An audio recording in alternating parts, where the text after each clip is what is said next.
아버님 전에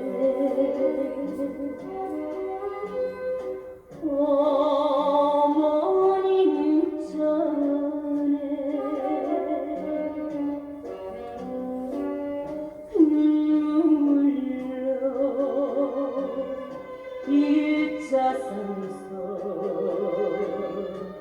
홀리나이다.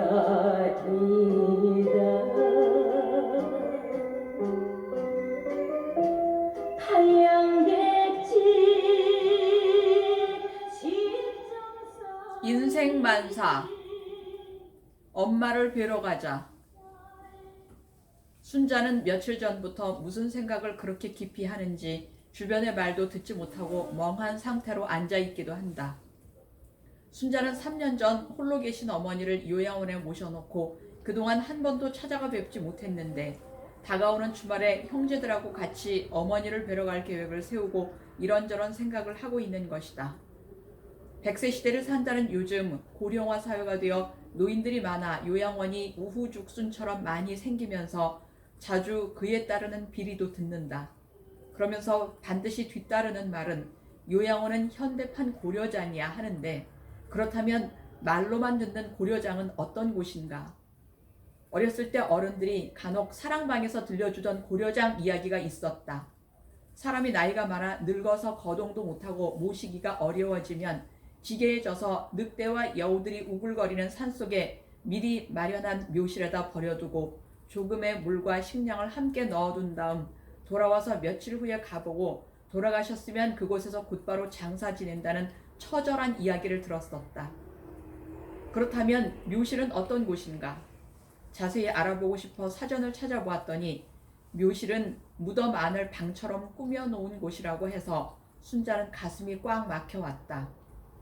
이야기 속의 말대로라면 옛날 사람들은 살아계신 부모님을 늙고 병들었다 하여 무서운 산속에 미리 만든 무덤에서 남은 여생을 고통으로 지내시다가 죽게 하는 것이 아닌가. 늙고 병든 것도 서러운데 아무짝에도 쓸모없다 하여 자식으로부터 버림받는 서러움이 또 얼마나 크실 것이며, 마지막 숨을 거두실 때까지 온몸의 뼈가 다 녹아내리도록 묘실에 갇혀서 고통스럽게 우셨을까 하는 생각을 하자 하늘이 용서 못할 큰 불효라는 생각에 분노마저 생겼다. 순자는 자주 읽던 성경 집회서 3장 12절과 13절의 구절을 다시 한번 읽어보았다. 얘야, 네 아버지가 나이 들었을 때 잘 보살피고 그가 살아있는 동안 슬프게 하지 마라. 그가 지각을 잃더라도 인내심을 가지고 그를 업신여기지 않도록 네 힘을 다하여라. 요즘 사람들은 바쁘게 살아간다. 바쁜 일상 중에 메말라가는 것은 인정이다. 기력이 없어 거동도 못하는 부모를 바쁘다는 이유로 잘 보살피지도 못하고 요양원에 모셔다 놓는데, 그곳에 모셔놓고는 매월 돈 몇 푼 지불하는 것마저도 부담스러워하며 빨리 돌아가시기만을 바라고 있어 그 옛날 고려장에 버려두고 장사 지낼 날만을 기다리는 것과 조금도 다를 바가 없다고 생각했다. 순자는 요양원에 모셔다 놓고 3년 동안이나 찾아가 뵙지 못한 어머니께 씻지 못할 죄를 지은 불효자식이라는 죄책감으로 자신을 원망하며 자책하고 있다. 그러면서 순자는 또 생각해본다. 주말에 만날 엄마가 자신을 알아보실까? 알아보신다면 어떻게 해야 하나? 만일 어머니가 자신을 알아보시고 나 좀 데려가다오, 나는 집에 가고 싶어 하시면 얼른 모셔와야 할까?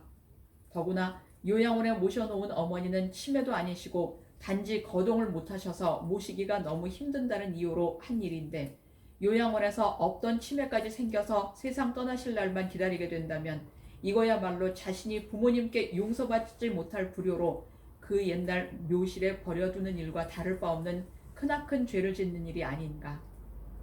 그러나 한편으로 생각해봐도 쉽게 결심할 수가 없다. 돈을 많이 벌어놓은 것도 없으니 살고 있는 집에 집세도 내야 하고 먹고 살자면 돈을 벌어야 하는데, 요양원에 계신 어머니를 무작정 모셔와서 빈집에 온종일 혼자 계시게 하는 것도 안 될 일이다. 이런 생각을 하자 무작정 모셔온다는 것도 결코 간단한 일이 아니다. 이런저런 생각에 괴로워하던 순자는 순간 훗날 자신의 처지를 상상해보기도 한다. 지금은 아들, 딸 4남매가 결혼하고 각자 살림을 꾸려가면서 어린 손주들을 자신에게 종종 맡겨오기도 하지만, 이 다음 자신의 기력이 다할 때 그때는 자신이 지금 어머니처럼 요양원에 가서 찾아오지 않는 자식들을 눈이 빠지도록 기다려본들 그 누구도 찾아주지도 않고 어서 죽기만을 기다리게 될 텐데 그러면 또 얼마나 슬퍼질까.